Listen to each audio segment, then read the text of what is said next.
구약 성경 110쪽 출애굽기 19장 1절로 6절 말씀. 우리 다 같이 한 목소리로 함께 봉독합니다. 시작. 이스라엘 자손이 애굽 땅을 떠난 지 3개월이 되던 날 그들이 시내 광야에 이르니라. 그들이 르비딤을 떠나 시내 광야에 이르러 그 광야에 장막을 치되 이스라엘이 거기 산 앞에 장막을 치니라. 모세가 하나님 앞에 올라가니 여호와께서 산에서 그를 불러 말씀하시되 너는 이같이 야곱의 집에 말하고 이스라엘 자손들에게 말하라. 내가 애굽 사람에게 어떻게 행하였음과 내가 어떻게 독수리 날개로 너희를 업어 내게로 인도하였음을 너희가 보았느니라. 세계가 다 내게 속하였나니 너희가 내 말을 잘 듣고 내 언약을 지키면 너희는 모든 민족 중에서 내 소유가 되겠고 너희가 내게 대하여 제사장 나라가 되며 거룩한 백성이 되리라. 너는 이 말을 이스라엘 자손에게 전할지니라. 아멘. 오늘 또 예배 자리에 오신 믿음의 가족을 환영하고 축복합니다. 옆에 있는 분 한번 인사하십시다. 예배로 만나니 반갑습니다. 은혜 받고 돌아갑시다. 코로나19가 있어도 점점 사라지고 모든 것이 회복되기를 꿈꾸며 함께 기도하며 나가십시다. 그래서 우리의 삶에 회복을 주시는 하나님을 체험하는 우리 교회와 삶이 되었으면 좋겠습니다. 6.25 전쟁의 영웅으로 알려진 메가더 장군이 많은 명언을 남겼습니다. 그 중에 이런 명언이 있습니다. 세월은 사람의 피부를 주름지게 하지만 꿈을 가진 삶은 사람의 영혼을 기름지게 한다. 이렇게 말했습니다. 꿈을 가진 우리에게 영혼이 더욱더 풍성하고 삶이 윤택한 우리의 일상이 되기를 주님의 이름으로 축원합니다. 오늘 예배를 드리면서 하나님이 원하시는 꿈을 마음에 담아가는 시간 되기를 원합니다. 은혜 주실 하나님을 기대하며 예배 드리십시다. 성경을 보면 하나님은 우리에게 꿈을 가지고 계셨습니다. 죄를 짓고 멸망의 자리에 있는 우리를 구원하시려는 하나님의 꿈 말입니다. 이 꿈을 하나님은 이루어 가십니다. 그래서 구약 성경은 이 꿈을 이루어 가시는 하나님의 사역을 기록하고 신약 성경은 이 땅에 오신 예수님이 이 꿈을 완성하시는 장면을 성경이 기록하고 있습니다. 그래서 신학자 하워드 핸드릭스 목사님은 이런 말을 했습니다. 성경은 우리의 호기심을 만족시키기 위해서 주신 것이 아니라 우리를 그리스도의 형상으로 닮아가도록 하기 위해서 주신 책이다. 그랬습니다. 오늘 예배를 드리면서 주님의 형상을 회복하고 주님을 닮아가는 귀한 시간 되기를 축원합니다. 출애굽기 성경은 애굽에서 탈출한 기록에 대한 내용입니다. 창세기 다음에 나오죠. 창세기와 출애굽기 사이에 한 장으로 연결되면 금방 넘어가지만 이 한 장을 넘길 때에 400년의 시간이 들어가 있습니다. 성경은 여기에 대해서 침묵합니다. 이 400년의 기간 동안 어떤 일이 일어났는가? 먼저 이스라엘 백성들이 요셉과 함께 애굽으로 내려갔던 70명의 가족이 장정만 60만 명으로 불어났고 여자와 어린아이를 합치면 200만에서 300만 명으로 불어나는 큰 민족이 되었습니다. 하나님은 침묵하는 역사 가운데서도 일하셨고 아브라함에게 주셨던 언약의 약속을 이루고 계셨다는 것을 확인할 수 있습니다. 하나님께서는 400년 동안 아브라함과 맺었던 언약을 이루셨습니다. 아브라함에게 일찍 이런 말씀하셨죠. 너희가 4대 만에 나오리라 하는 언약을 이루셨고 그리고 큰 민족이 되어 나오리라. 하늘의 별과 같이 바다의 모래같이 될 것을 하나님은 이루고 계셨습니다. 오늘 출애굽기 19장을 펼치면 이렇게 시작합니다. 1절 한번 보세요. 이스라엘 자손이 애굽 땅을 떠난 지 3개월이 되던 날 그들이 시내 광야에 이르니라. 이스라엘 백성들이 출애굽한 때로부터 이제 2개월이 지났습니다. 3개월이 되던 날 그들이 시내 광야에 진을 치기 시작합니다. 라암셋에서 출발한 출애굽, 그리고 숫꽃과 에담을 거쳐서 그리고 엘림에 이르렀고 신광야를 지나 르비딤을 통과하여 이제 시내 광야에 이르게 되었습니다. 2절 한번 보세요. 그들이 르비딤을 떠나 시내 광야에 이르러 그 광야에 장막을 치되 이스라엘이 거기 산 앞에 장막을 치니라. 이 장막을 쳤다는 것은 하루 이틀 머물고 끝날 것이 아니라 여러 날 동안 머물 것을 말하는 단어이죠. 3절 한번 읽어볼까요? 다 같이 3절 시작. 모세가 하나님 앞에 올라가니 여호와께서 산에서 그를 불러 말씀하시되 너는 이같이 야곱의 집에 말하고 이스라엘 자손들에게 말하라. 그렇게 말합니다. 여기 우리나라 성경은 산이라고 되어 있지만 히브리어 원어에 보니까 정관사가 들어가 있습니다. 그 산을 말하는 겁니다. 그 산은 어떤 산인가? 시내 산을 말합니다. 출애굽기 3장 1절에 이 시내 산을 가리켜서 하나님의 산 호렙이라고 말했습니다. 그러니까 호렙산, 시내 산 같은 산입니다. 3절 다시 한번 보세요. 모세가 하나님 앞에 올라갔습니다. 여호와께서 산에서 그를 불러 말씀하십니다. 이렇게 말씀합니다. 너는 이같이 야곱의 집에 말하고 이스라엘 자손에게 말하라. 야곱의 집에 말하고 이스라엘 자손에게 말하라. 개역 성경에는 이렇게 번역을 했더라고요.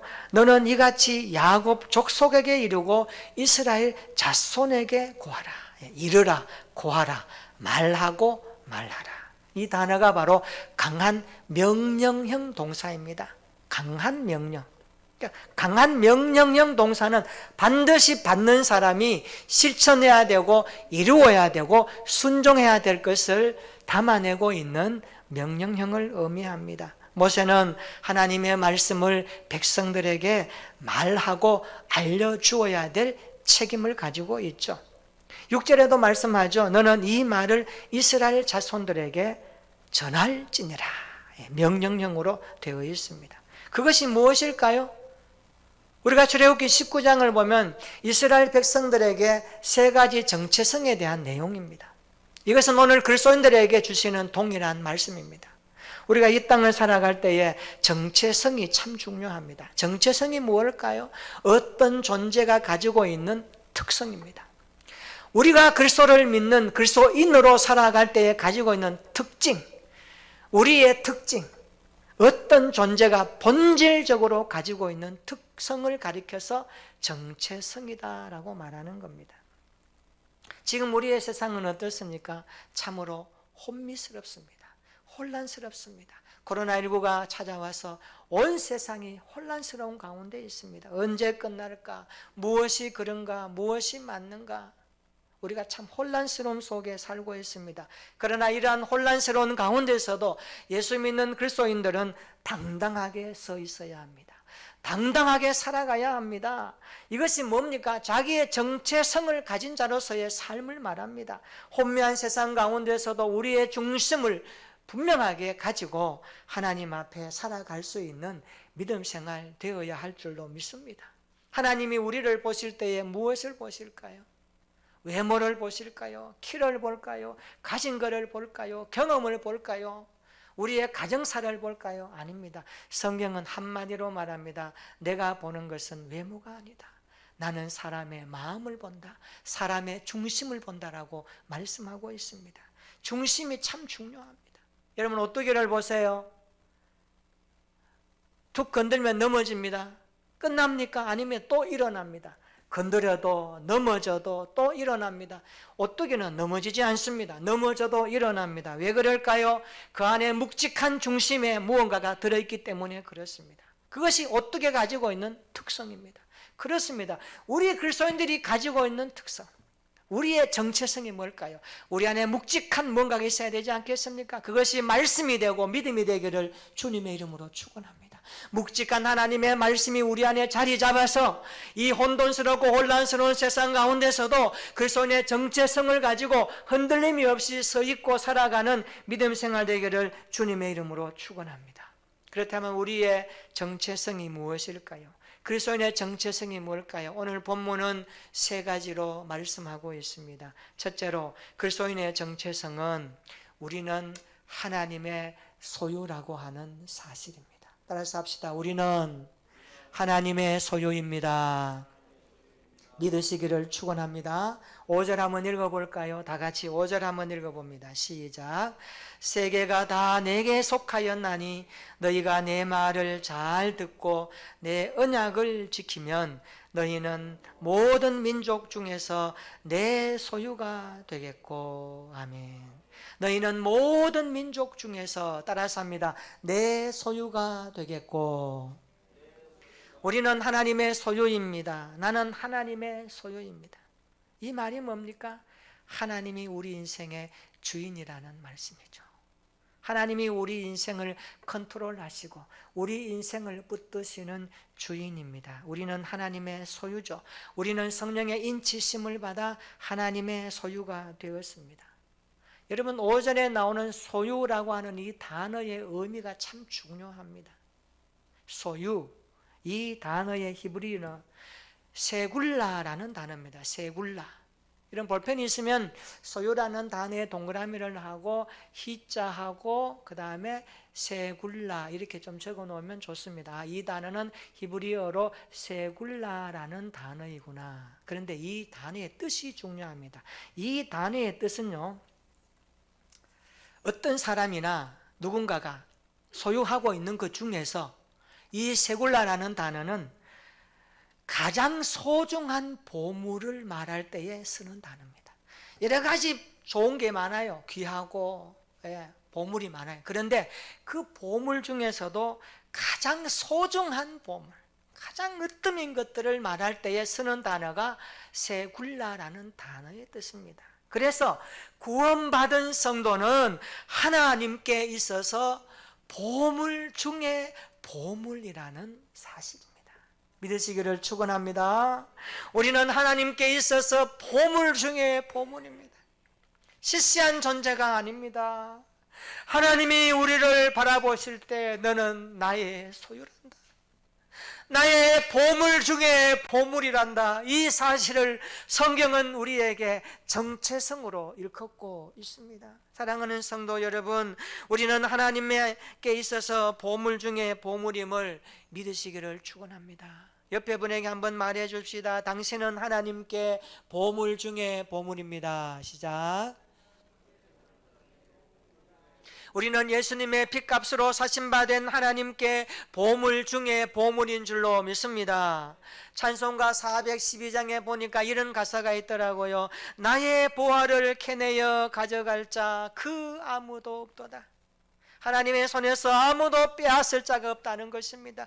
이 보물이 하나님께 있어서 소유된 우리라는 사실입니다. 그러므로 우리는 하나님께 있어서 가장 가치 있고 가장 보물이라는 사실을 성경은 말씀하고 있습니다.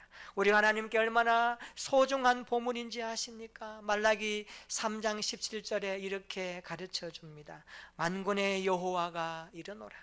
내가 정한 그날에 그들을 나의 특별한 소유로 삼을 것이요 또 사람이 자기를 섬기는 아들을 아낌같이 내가 그들을 아끼리라. 하나님은 우리를 특별한 소유로 삼았단 말이에요. 특별한 소유, 기억되고 가슴에서 영원히 살아있는 존재, 그 특별한 소유로 우리를 삼으셨다라고 말하면서 마치 부모가 자식을 아낌같이 내가 너희를 그토록 아끼는 나의 보물 중에 보물이라고 말씀하고 있습니다. 이것이 우리의 정체성임을 믿으시기를 축원합니다. 우리는 하나님의 소유입니다. 나는 하나님의 소유입니다. 이것이 우리의 정체성입니다. 둘째로 그리스도인의 정체성은 우리는 제사장 나라로 부름받았다는 사실입니다. 우리는 제사장 나라입니다. 6절 한번 보세요. 너희는 내게 대하여 제사장 나라가 되며 라고 말씀합니다. 이것을 70인정 성경은 왕같은 제사장직이라고 그렇게 번역을 했습니다. 제사장은 하나님과 죄인들 사이의 통로로 하나님은 제사장을 통해 사람들에게 다가가시고 사람들은 제사장을 통해 하나님께 나옵니다. 하나님이 이스라엘을 구원하신 이유가 무엇입니까? 그것은 그들을 통해 열방으로 제사장 나라로 삼기 위해서 부르셨다라는 사실을 말씀하고 있습니다. 이스라엘이 제사장 나라가 된다는 것은 그래서 이런 뜻을 담고 있습니다. 너희가 여호와의 존재를 세상에 전하는 일에 헌신해야 된다라는 뜻입니다. 우리가 제사장 나라라는 사실은 우리를 통하여서 하나님의 존재와 하나님의 일하심을 세상 많은 사람들에게 나타내고 보여줘야 될 책임적 존재가 우리의 정체성이라는 것을 잊지 마시기를 축원합니다. 교회는 그래서 제사장 나라를 이루는 공동체인 것입니다. 교회는 그리스도의 몸을 이루는 제사장 나라입니다. 그래서 교회는 뭉쳐도 살고 흩어져도 사는 것입니다. 교회는 세상에 통용되는 일반적인 논리와는 다른 힘을 가지고 있습니다. 교회는 상황과 환경을 초월하는 힘을 가지고 있습니다. 뭉쳐도 삽니다. 흩어져도 삽니다. 이유가 무엇입니까? 교회의 힘은 교회의 머리가 되시고 교회의 주인 되시는 예수 그리스도로부터 오는 힘을 가졌기 때문입니다. 이 힘이 성도들에게 있습니다. 이 힘을 하나님은 우리에게 주셨습니다. 코로나19가 어렵지라도 이 하나님이 주시는 힘을 가지고 하루하루 살아내는 우리 모든 성도가 되기를 주님의 이름으로 축원합니다. 나 때문에 그리스도가 보여지고 나 때문에 그리스도가 영광을 받으시고 나 때문에 불신자들이 예수 믿고 싶어하는 마음을 가지게 되도록 살아내는 것, 이것이 제사장 나라의 사명인 것입니다. 우리는 그리스도의 백성으로 하나님 나라 제사장들입니다. 이것이 우리의 정체성이라는 사실을 성경은 말씀하고 있습니다. 세 번째로 우리의 정체성은 거룩한 백성이라는 사실입니다. 따라서 합시다. 우리는 거룩한 백성입니다. 6절 한번 함께 읽어볼까요? 6절에 이렇게 말씀합니다. 시작. 너희가 내게 대하여 제사장 나라가 되며 거룩한 백성이 되리라. 너는 이 말을 이스라엘 자손에게 전할지니라. 아멘. 너희는 내게 대하여 제사장 나라가 되며 거룩한 백성이 되리라 말씀합니다. 여호와의 존재를 세상에 전하는 일에 헌신하려면 어떻게 해야 될까요? 거룩한 백성으로 살아야 합니다. 거룩하게 살지 않으면서 세상에 하나님의 존재를 알리는 것은 효과가 없습니다. 오히려 하나님의 영광을 떨어뜨립니다. 그래서 우리는 거룩한 삶을 추구해야 되고 거룩한 삶을 위해서 하나님 앞에 기도해야 됩니다. 우리가 거룩하지 않으면 하나님의 은혜를 온전하게 흘러낼 수 없습니다. 따라서 성도는 세상과 구별되는 거룩한 삶을 살아야 됩니다. 이것이 그리스도인의 정체성이면서 또한 사명인 것입니다. 오늘 이스라엘 자손들에게 모세를 통해 하시는 이 말씀은 신약 시대를 살고 있는 저와 여러분들에게도 동일하게 주시는 말씀이라고 성경은 기록합니다. 베드로 사도는 이렇게 선포합니다. 베드로전서 2장 9절, 우리가 잘 아는 말씀이죠. 한번 찾아볼까요? 베드로전서 2장 9절. 이스라엘 자손들에게 하시는 이 말씀은 신약 시대를 살고 있는 성도들에게도 동일한 말씀이라고 베드로 사도는 이렇게 선포합니다. 베드로전서 2장 9절. 다 같이 한번 읽어봅니다. 시작.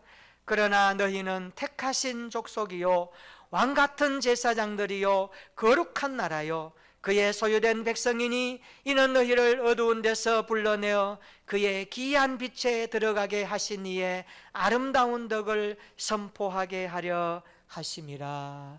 아멘. 우리는 택하신 족속, 왕같은 제사장, 거룩한 나라, 그의 소유된 백성이라고 말씀합니다. 우리는 그리스도 안에서 하나님의 소유입니다. 우리를 제사장 나라로 부르셨습니다. 우리는 거룩한 백성들입니다. 그래서 거룩하게 살아내야 합니다. 우리의 몸을 거룩하게 유지하여 가진 일에 힘써야 할 뿐만 아니라 듣고 싶은 소리만 듣는 것이 아니라 우리의 귀를 활짝 열어서 하나님의 말씀에 귀를 기울이고 열린 눈으로 세상을 바라보고 살아야 합니다. 내가 하는 말이 아니라 성령이 하시는 말씀을 들어야 하고 그것을 말해야 합니다. 하나님의 손을 대신하여 우리의 손으로 세상을 향하여 축복하고 세상 사람들을 위로하며 세상 사람들을 향하여서 격려해야 하는 것입니다. 하나님의 백성들이, 우리의 자녀들이 우리의 모습을 바라보고 이것이 바른 길임을 흔적으로 나타내며 살아야 하는 것입니다. 이것이 거룩한 삶을 살아가는 성도의 본분이지요. 그래서 우리는 주님의 심장을 가지고 세상을 가슴에 품고 기도하면서 우리의 인생 가운데 예배를 세워가고 우리의 삶에 주님이 날마다 일하심을 체험하면서 살아내는 것, 이것이 하나님의 백성들의 삶의 사명인 것입니다. 오늘 우리가 이런 모습으로 다시 한번 주님 앞에 나아가는 귀한 시간 되기를 주님의 이름으로 축원합니다. 우리의 머리이신 주님을 인정하고 내 머리보다 하나님을 앞세우기를 주님의 이름으로 축원합니다. 내 삶의 가치를 높여서 예수 그리스도가 존귀케 되시기를 원하는 삶이 우리의 인생의 첫 번째가 되기를 축원합니다. 5절 다시 한번 보세요. 너희가 내 말을 잘 들어야 된다. 내 언약을 지켜야 된다. 너희는 모든 민족 중에서 내 소유가 되는 것이다. 6절에 말씀합니다. 제사장 나라가 되며 거룩한 백성이 되리라. 그리스도인의 정체성은 언약의 말씀과 연결되어 있다는 것을 알아야 됩니다. 우리는 하나님의 말씀을 잘 들어야 됩니다. 그리고 언약의 말씀을 우리가 힘써 순종해야 합니다. 그 언약을 지키는 삶을 추구하는 것, 이것이 사실 신앙생활이죠. 우리가 신앙생활할 때 어렵고 힘들 때 많을지라도 오늘 말씀 주시는 것을 마음에 새기고 그리스도의 정체성을 가지고 하루하루 중심을 주님께 두고 믿음의 마음을 가지고 주님을 따라가는 믿음의 제자들이 되기를 주님의 이름으로 축원합니다. 2010년도 1월 달에 남북 아메리카를 통틀어서 가장 빈곤한 나라로 지목되는 하이티에 큰 지진이 일어났습니다. 이 지진으로 20만 명이 넘는 사람들이 사상자가 나고 어려운 일을 당했습니다. 그때 우리나라 교회들도 하이티 구호 돕기 성금으로 보낸 적이 있습니다. 지진이 났을 때에 많은 사람들이 죽었고 아우성치면서 인생이 무너지는 것을 우리는 매스컴을 통해서 보았습니다. 하이티 내에서 근무하던 UN 직원들도 상당수가 실종되거나 죽었습니다. 뉴질랜드 출신인 UN 직원이 하이티 UN 사무실에 있을 때에 일어났던 일을 하나 소개하려고 합니다. 지진으로 인해서 세 딸과 남편이 호텔에 머물고 있었는데 그 호텔이 무너졌다는 비보를 듣습니다. 모든 것을 그만두고 그 호텔을 향하여 달려갔습니다. 모든 것이 다 무너지고 먼지가 날리며 여기저기서 아우성치는 그 상황들을 목격한 이 IT 여직원은 남편을 찾아 세 딸을 찾아 이리저리 또 뛰어다닙니다. 그런데 건물을 지나갔는데 어떤 건물 앞에서 살려주세요 살려주세요 하는 목소리가 들립니다. 듣고 보니까 첫째 딸과 둘째 딸의 목소리였습니다. 어머니는 자식의 목소리를 잊지 않죠. 그래서 내 딸이 살아있구나 안도의 마음으로 다가보니까 큰 거물 더미가 그를 누르고 있습니다. 어떻게 할 수 없습니다. 그래서 손으로 자네 덩어리를 치우며 상관님을 위해서 구하려고 하는데 그 시간이 너무나 지나 이제는 살려주세요라는 말도 들리지 않습니다. 장비를 동원하여 그것을 파보니까 두 딸이 죽어 있었습니다. 근데 그 옆에 남편도 죽어서 시신으로 발견됐는데 그 남편 품에 있던 2살 배기 막내딸은 살아 있었습니다. 기적이라고 말하면서 많은 사람들이 다가와서 그 광경을 목격하고 신문기자들이 신문을 올리면서 언론에 보도합니다. 언론이 이렇게 보도했습니다. 건물이 무너져도 안 피한 남자, 그 품엔 막내딸이 있었다. 아버지는 피할 수 있는 상황 속에서도 딸의 목숨을 살리기 위해서 자기가 죽으면서까지 딸이 다칠까봐 그 공간 확보를 위해서 그렇게 죽어갔던 것입니다. 저는 이 기사를 보면서 이런 생각을 떠올려 보았습니다. 이 막내딸이 커서 엄마 우리 아빠 어디 있어? 우리 언니는 어디 있는 거야? 말할 때 어머니 이렇게 말해줄 겁니다. 얘야, 지진이 일어났을 때 너희 아빠가 너를 품고 대신 죽었단다. 너의 생명은 아빠의 생명과 맞바꾼 생명이란다. 그 말을 들을 때 이 막내딸이 어떤 삶을 살겠습니까? 함부로 살겠습니까? 그렇구나. 우리 아빠가 나를 살리기 위해서 그 무너지는 건물더미 속에서 공간 확보를 위해서 그렇게 나를 보호해 주었구나. 이 광경을 보면서 예수님이 오버랩되었습니다. 우리 주님이 우리를 살리기 위해서 십자가에서 몸버려 피 흘려 죽으시고 누구나 그리스도를 믿는 우리에게 새 생명을 주셨다면 우리가 얻은 이 생명은 얼마나 가치 있고 소중한 생명인지 함부로 살아야 되겠습니까? 아무렇게나 살아야 되겠습니까? 진정한 그리스도인의 가치, 우리 하나님이 주신 이 그리스도인의 정체성을 가지고 이 사명감을 가지고 살아내는 것이 오늘 저와 여러분들의 일상이 되었으면 좋겠습니다. 사랑하는 성도 여러분, 우리는 예수님의 핏값으로 사신받은 하나님께 있어서 보물 중에 보물인 것입니다. 예수 믿는 우리는 하나님께 있어서 가장 귀하고 가치 있는 보물입니다. 구원받은 성도는 하나님께 보물 중에 보물입니다. 우리는 하나님의 소유입니다. 우리는 하나님의 거룩한 제사장 나라입니다. 우리는 거룩한 백성으로 살아내야 합니다. 이 그리스도인의 정체성을 마음에 깊이 새기고 이 혼란스럽고 복잡한 시대 가운데서도 흔들림이 없이 이번 한 주간 그리스도인의 이 자기 정체성을 가지고 힘있게 살아내는 저와 여러분들의 일상이 되시기를 예수님의 이름으로 축원합니다. 아멘. 우리 다 같이 한번 기도하십시다.